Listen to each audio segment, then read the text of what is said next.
This video is brought to you by patreon.com/worsttake. Get access to exclusive live streams and Discord servers, on-screen shoutouts, and early access to some videos when you join now. Help make sure that we can continue to make content like this by supporting the Patreon. Links are in the description down below.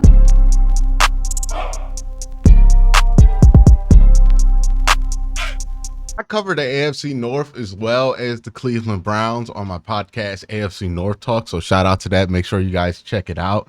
And I want to see what the national perspective was of the AFC North and how those takes differ from what I'm hearing around the North. So let's hit it, man. Amanda, I am going way over. I mean, you look at what this team has done since Lamar Jackson kind of took over that starting job in 2018. They have finished in the top 3 in the NFL in rushing in each of those 6 seasons. They have finished number 1 in 3 of those 6 seasons. And now you're adding Derrick Henry to that offense. I mean, that's preposterous. That is almost unfair. They are going to steamroll opponents. So I think this offense is only going to be better than it was last year when it had the number 1 rushing offense in the NFL. You have Todd Monken, the offensive coordinator. All right, so I want to respond to this point, because he brings up that the Ravens steamrolled their competition last year. They were running the ball, and they have ran the ball pretty well. Now, one thing that I think he touches on but doesn't really touch on is that the Ravens are moving out 3 starting offensive linemen from last year. 3.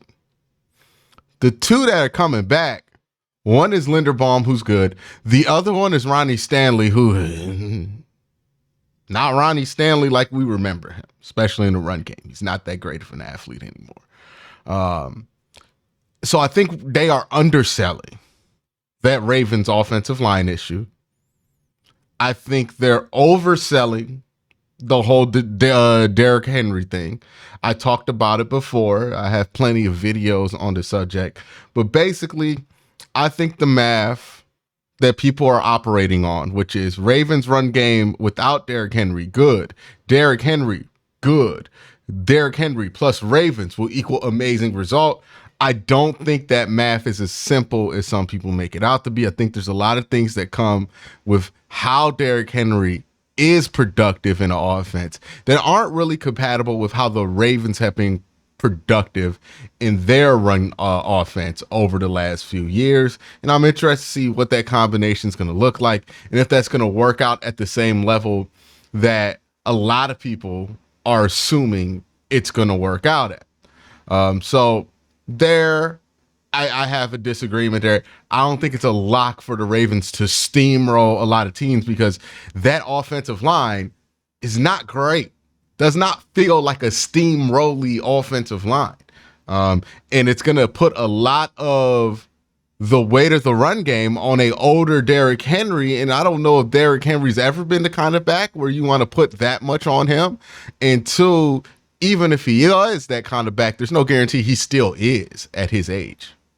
I'll just keep my analysis very, very simple. This is all about Lamar Jackson. I take the over, of course, but this is all about Lamar Jackson. When you look at the last 5 years, right, with the Baltimore Ravens, Lamar Jackson, John Harbaugh, the times where they did not surpass at least 10 wins, it happened with Lamar Jackson being injured.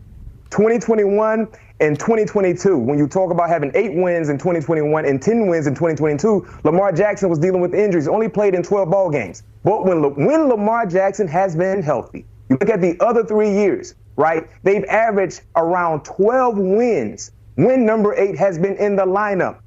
11 wins, 14 wins, and then you look at what they did a year ago, 13 wins. So this is solely about Lamar Jackson. When Lamar Jackson is healthy, this is a team that wins at least 12 ball games, and I'm right there with you. I'm jumping at the over because they're still the best team in their division, and they have the best quarterback in their division. And when he is in the lineup, they win ball games. That's what recent. Right.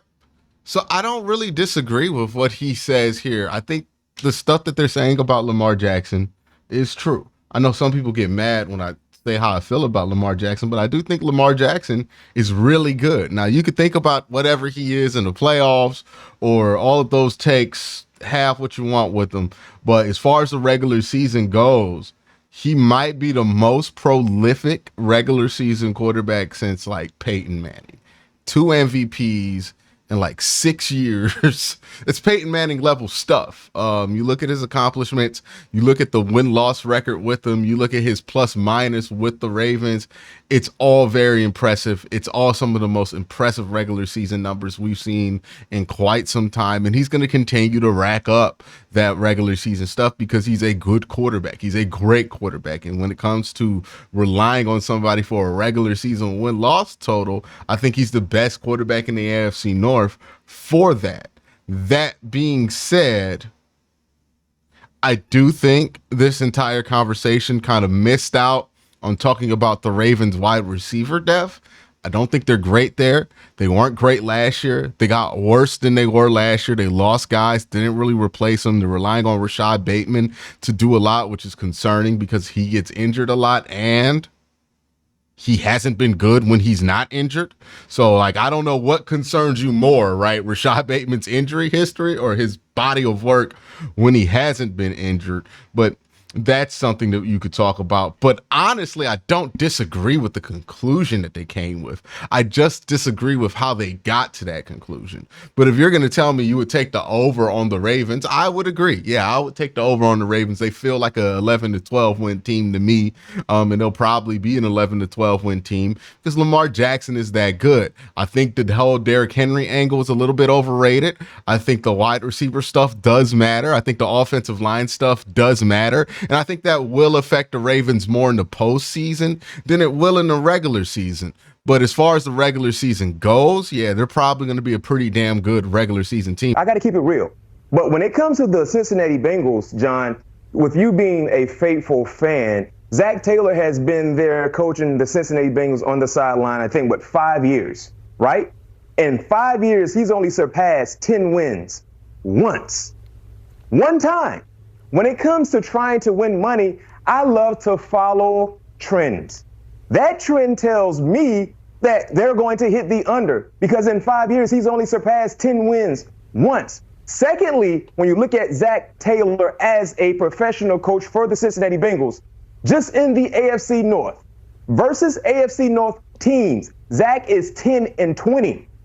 He struggles against divisional opponents. And the same can be said for his star quarterback in Joe Burrow. Joe Burrow is 7-11 versus AFC North teams. That's not a good stat to have in your favor when you're trying to surpass 10.5 wins. So me personally, I believe, as a man that laid out for us getting into this segment, this will be the most difficult division in football. So that's a tall task to surpass, not to mention when you already have struggled against these teams in your coaching career and your quarterback career. I think that trend will continue. That's why I'm taking the under.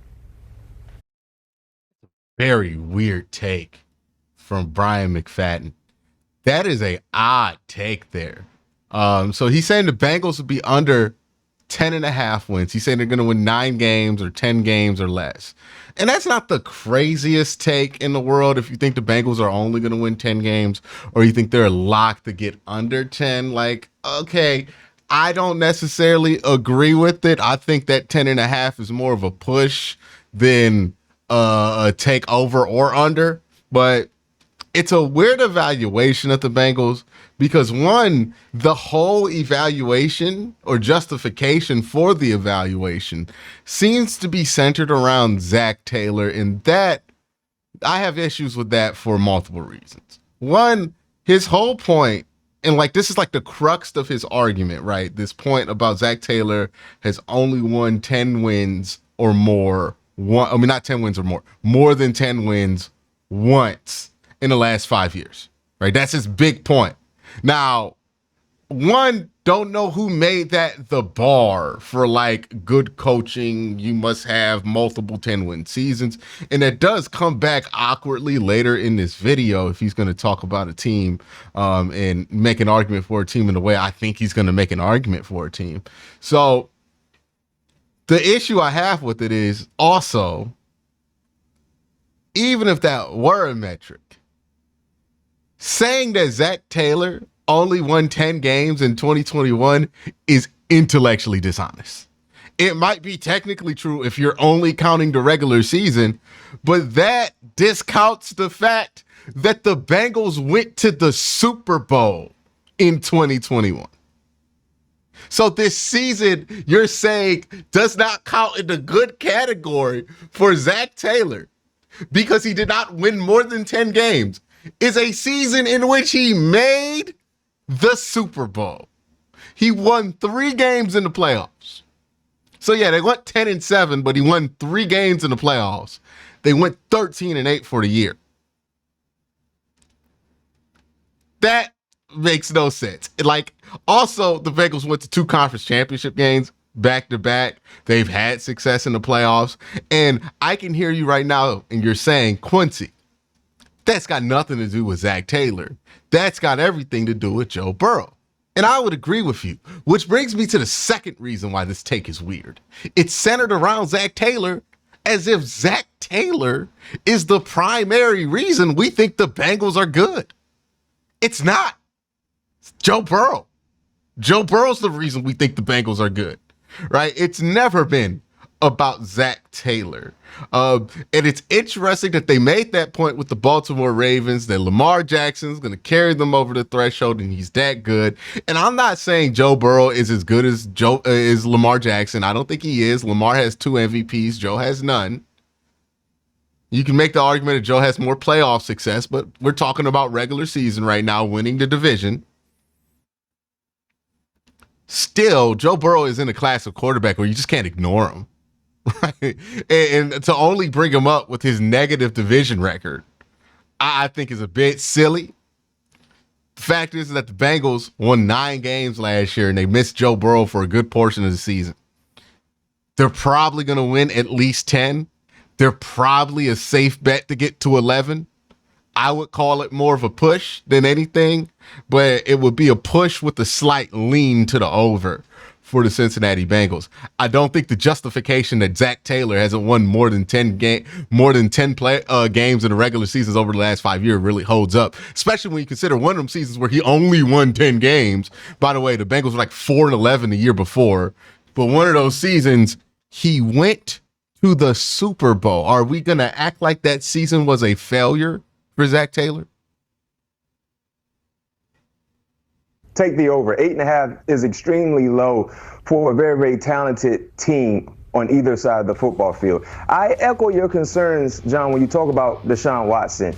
But the Cleveland Browns, they're the one team in the National Football League where they don't really rely on their quarterback as much. Heck, if you look at their success a year ago, that proves my point. This is a team that is overly balanced where they don't need outstanding play from the quarterback. So I'm taking the over. And one of the big reasons why I'm taking the over is because of their schedule. Look at their first 5 ball games. They got Dallas at home, travel to Jacksonville. You got the Giants, you got the Raiders, you got the Commanders. When you look at the first five ball games, I easily see 4-1. 4-1. And if you look at the rest of the schedule, winnable ball games where they will be the clear-cut favorites going into those ball games as we see it right now. Against the Chargers, against the Saints, against the Broncos. And then within divisional play, they're going to split ball games against maybe Baltimore, Cincinnati, and Pittsburgh based on the history of these divisional teams. So when you factor in the easy start for the first 5 weeks of the season for the Cleveland Browns and then having winnable ball games throughout the schedule against the Chargers, the Saints, and the Denver Broncos, all you need to do is get to 9 before you get into divisional play. So I think this is a very, very talented roster. This roster is too good, regardless who is playing quarterback for them, to not get 9 wins. So I'm taking the over. First 5. Oh, my God. Was that a good take about the Browns nationally? Wait, am I tripping? Do I got to listen to... That was a solid Browns take. That was a solid net. It's been all summer. It's been all summer, man. I've heard all kind of crazy takes. Heard the Browns gonna win 6 games. All this stuff. It's all on Deshaun Watson. Heard those takes. Did we just get a good take about the Browns nationally? Ring the bell. Honestly, he brought up an excellent point. Look at that schedule at the beginning of the year. For a lot of us who are panicking, oh, Jed Wills, he's not back at practicing yet. Nick Chubb, he's going to be out. All this stuff. It's something we have lost perspective as training camp has gone on. But one of the benefits of the Browns schedule is that of their first 5 games, 3 of them are out of conference. Those are games that are going to mean the least when it comes to a tiebreaker. So if you drop those games, it's not that big of a deal. One of those games is against the Raiders. You don't anticipate the Raiders being in the wild card run, so you feel fine about that. The Jaguars, you do want to win that game because they probably will be in the wild card race. But those first 5 games, they give you some time. Even if you lose against the Cowboys week 1, and I don't anticipate that they're just going to be completely ran out the building in week 1, but even if you do lose against the Cowboys in week 1, you'll be fine. It's an NFC loss. It does not hurt you as much as other things can. It's a good point. It's a good point. The Browns going to have a lot of time to figure stuff out. Like, think about it like this. By the time we get to week 6, I'm pretty sure Nick Chubb be back. Or at least I would hope Nick Chubb would be back. I'm pretty sure everybody we're worried about that's injured right now be healthy. They're going to be a good spot. Also, 6 weeks of getting that offense together. 6 weeks of games. Yeah, hopefully 6 weeks of Deshaun Watson at that point. Before they play their first division game. So the Browns have time to figure it out offensively. And I think that's a very good thing for them. And it's something we've lost perspective of because we're so worried about, oh, this and that, and that's going to be new, and we're going to start slow. Even if the Browns do start slow, they can. They can afford to. Now, it's not something I would prefer them to do, but they have that ability in the back pocket. So that's a good point. Great take. The first for me, my prediction, over. That's the only option. For the other teams, you have 2 legit options. Either you take the over or the under, right? For Pittsburgh, Mike Tomlin, it's always over. It's no other option. And here's why. It's super simple, Amanda, John. Mike Tomlin has been coaching the Pittsburgh Steelers for 17 years. For 17 years.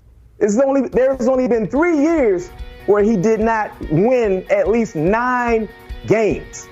3 years in his 17-year career there in Pittsburgh where the Pittsburgh Steelers did not win at least 9 games. Is there a stronger trend? Wait a minute. Nah.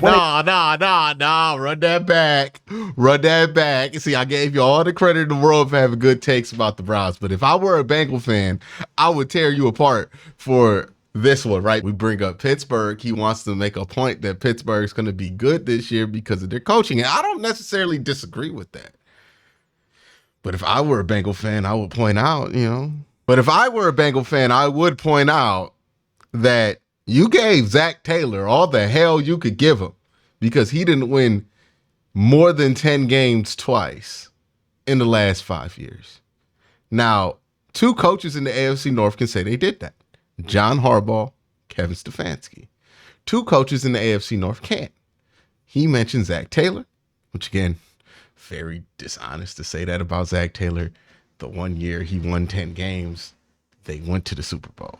But still, Zach Taylor technically counts. He did not win more than 10 games, right? More than 10 and a half. That was the line. So fair enough. We're talking about regular season. We're talking about hitting the over-under. If he wants to make that point, he can make that point. Now, Pittsburgh is interesting. Again, he's talking about the over-under. I believe the over-under is at like 8.5 for Pittsburgh. So, again, fair enough for him to keep it at 9. But if I were a Bengal fan, I would point out how all of a sudden the bar did not become 10 games for Mike Tomlin. The bar is now 9 games. And the reason it is because Mike Tomlin has not won more than 10 games in the last 5 years. And he also hasn't won a playoff game in the last 5 years. And if your point is the Steelers are going to be above water because of Mike Tomlin, you got to acknowledge that Mike Tomlin, that record and the feeling that you have about Mike Tomlin isn't really the same.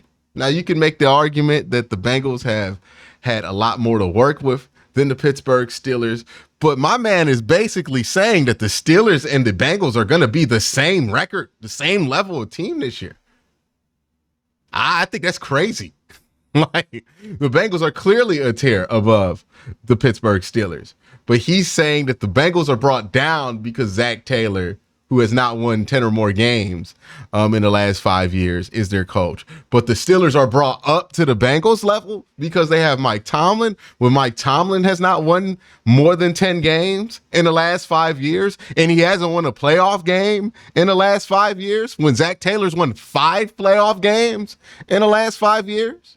And again, people keep making this point about Russell Wilson being better than Kenny Pickett and Justin Fields possibly being better than Kenny Pickett. One, we don't know if Justin Fields is better than Kenny Pickett. We feel like Justin Fields is better than Kenny Pickett, but Justin Fields is the same level of mediocre that Kenny Pickett has been.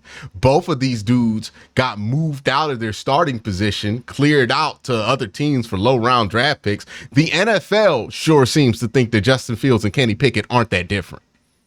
The trade value for Kenny Pickett and Justin Fields is very similar. They're in very similar classes in the NFL, but maybe you're making the argument that Russell Wilson is much better than Kenny Pickett. Russell Wilson has certainly had a much better career than Kenny Pickett and will have, when it's all said and done, a much better career than Kenny Pickett. That part is absolutely 100% true. Don't disagree with that at all. The upgrade at quarterback, though,